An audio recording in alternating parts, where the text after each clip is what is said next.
How we doing? On today's episode of I Don't Know Jack About Parenting, I want to talk about how your kids are going to go to extremes to get your attention. So the question is, what are you doing to give them attention so they don't have to go to those extremes? So the big question is this: how are parents like us, who don't have a manual, who are doing the best we can, who feel as though we aren't enough, how are we going to raise healthy, happy children who we are proud of and still keep our sanity in that process? That's the question, and this podcast will give you the answers. My name is Ryan Roy, and welcome to I Don't Know Jack About Parenting, a podcast for parents who are being real with themselves. Welcome to today's podcast about extremes kids will go to in order to receive your attention. One of my favorite memes I ever saw online anywhere, it said, "How do kids spell love?" Time. Your attention, your time is what they desire most.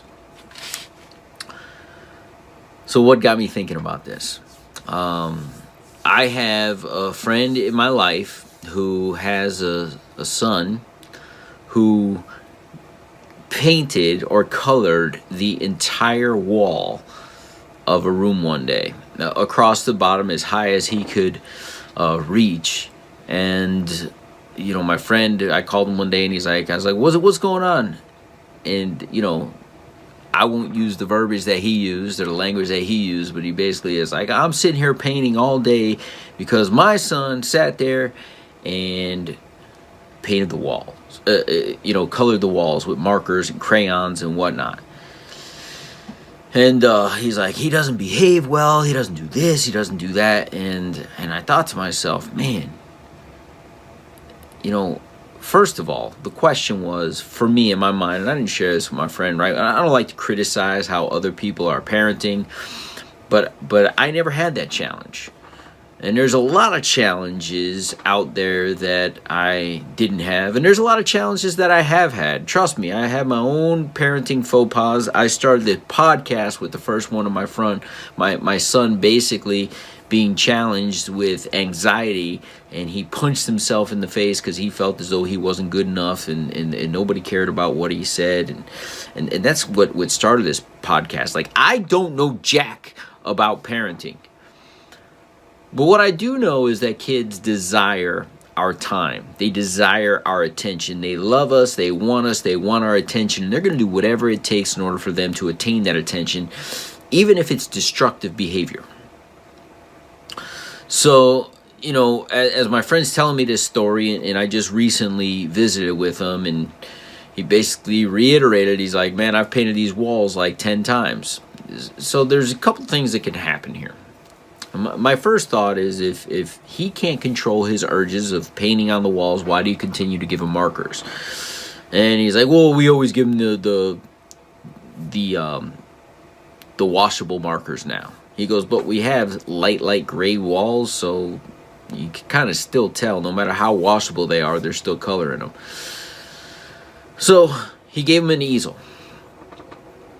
And this easel, basically, he could use a marker, or you could flip the easel over and it's chalkboard. So I sat down with his son and I started drawing with him, and I started playing with him, and I asked him to draw different shapes. And he's young, he's 3, and he went to go walk away with a marker, and I said to him, hey, where are you going? This is where we use the marker. And he walked right back over and did it.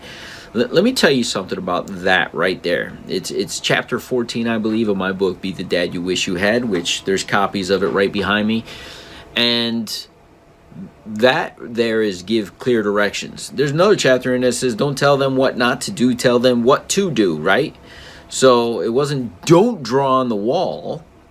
It was draw here on the easel. We didn't tell them what not to do, because kids don't hear don't. Listen to what I'm saying. Kids don't hear don't. They only hear what you say after don't. Don't spill the milk. They hear spill the milk. Don't run in the house. They run in the house. So if you give them a don't direction There's so many other things they can do. Don't run in the house can be like, okay, I'm going to stomp in the house. Next thing you know, they're stomping. They're like, don't stomp. What do you want them to do? You want them to walk in the house. So tell them what you want them to do, what not to do. They're going to do whatever it takes to get your attention. So I witnessed my friend's son, using the easel. He had his little sister there. I had my 2 little ones in the house. I was occupied by 4 kids. He got away with a marker. He draws on the wall. And I know his parents didn't recognize this, but I saw it. Mom goes, you drew on the wall. She got Mom's attention. And she says, you're going to have to clean it up. And she goes and she gets him something wet that's going to wash it off. I don't know what it is. And she goes, here you go. And with the biggest smile on his face, he's sitting there washing the wall because he got Mom's attention. When he paints on the wall, he gets Dad's attention because Dad's probably yelling at him for painting on the wall and doing it. So my friend said it takes him about 4 hours to paint these walls. And I thought to myself, if you were to take any portion of those 4 hours or all of those 4 hours and just paid attention to your son and your kids while they're behaving, which goes to chapter 23 in my book, reward the behavior you desire. So, hey, little guy, you just painted an awesome circle and trees and forests and this. Daddy, Mommy love this artwork. We wish we would have had it done on a piece of paper so we could hang it on a wall somewhere. But instead, what do you want as a special treat today because you did so well painting on the easel? Mom, Daddy, whatever the kid says, I want 3 M&Ms. You want 3 M&Ms?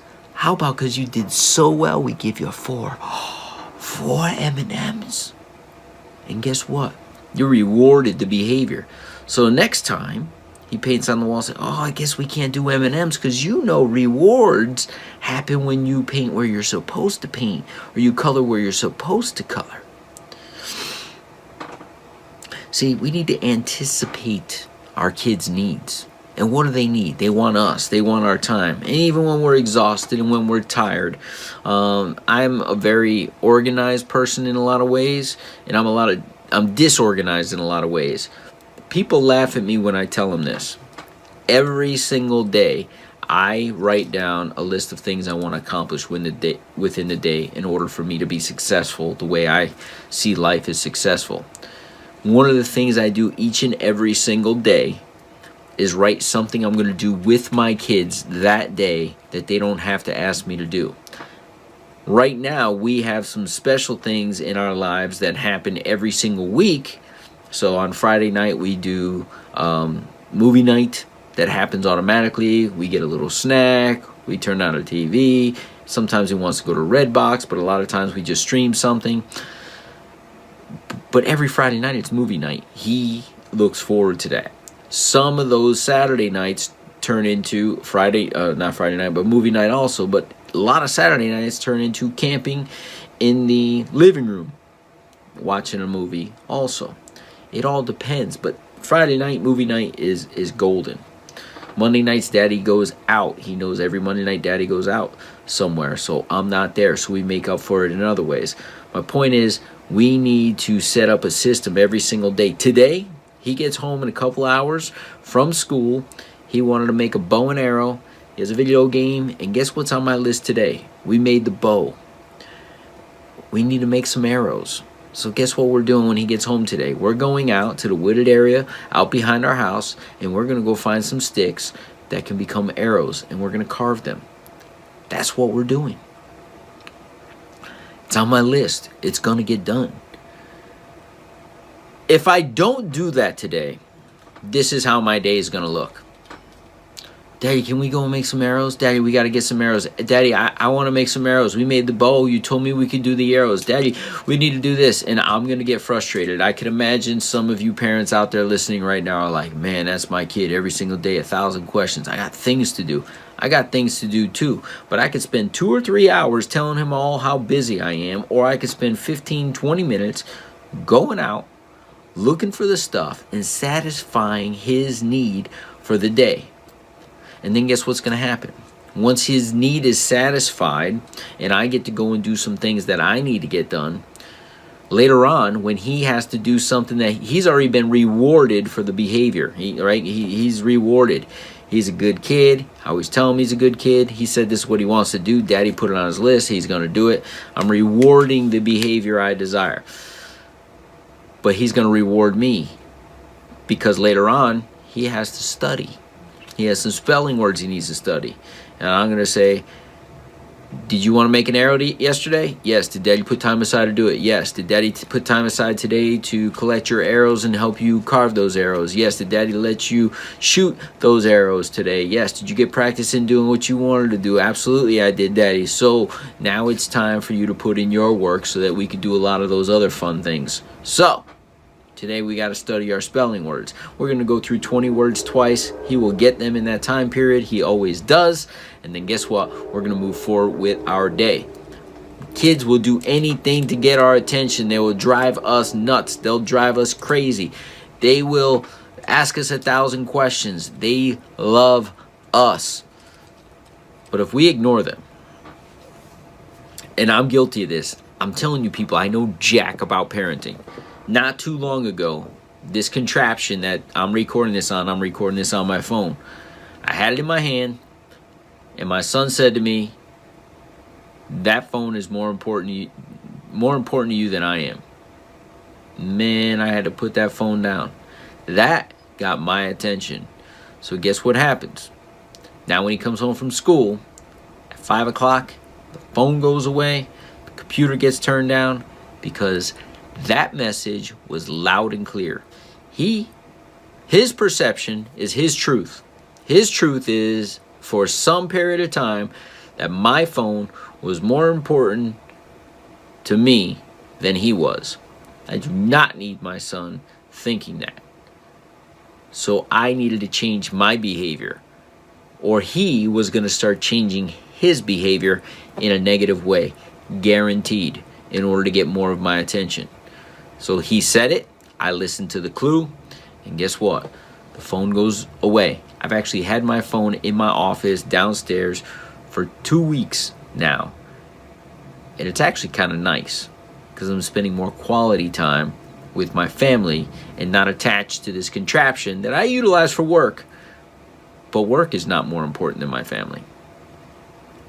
Does that make sense? So heed the warnings. Listen to what's going on. And if your kids are drawing, so I had this conversation about the drawing on the wall of somebody. I said, what if they gave him a predetermined wall that he could always draw on? I said, that's not going to solve the problem because he doesn't want to draw on walls. Listen to what I'm saying. The kid does not want to draw on walls. He draws on walls because that gets attention. So if he now has a wall to draw on and he's not getting attention because it's acceptable to do there, he's going to go draw on another wall so that he gets attention. See, it's not about the wall. It's not about the canvas. It's about the attention he gets when he's not behaving a certain way. So what do we do to circumvent that? What do we do to solve that? What I do is I just reward the behavior I desire, number one. So whenever he's doing something that I like, I praise him for it with my words, often give him some type of treat, a trinket, a sticker, a star, some type of reward system.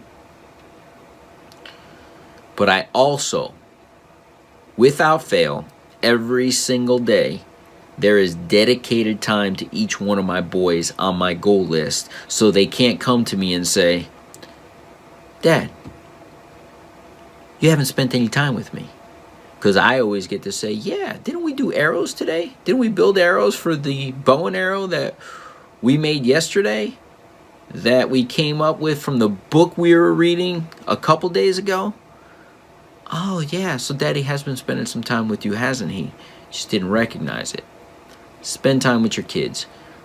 Kids spell love T-I-M-E. The more T-I-M-E you spend with your children, the more they'll respect you, the more they'll respond to you, the more they will listen to you, the more you will be connected to them, and the better children you will have. We'll see you in the next episode. Do you want to be the dad you wish you had? If so, go get my free book, Be the Dad You Wish You Had at BeTheDadYouWishYouHad.com. Inside, you'll find my most effective 40 tips to quickly and easily transform yourself into the ideal dad. Go to BeTheDadYouWishYouHad.com now and get it while it's free.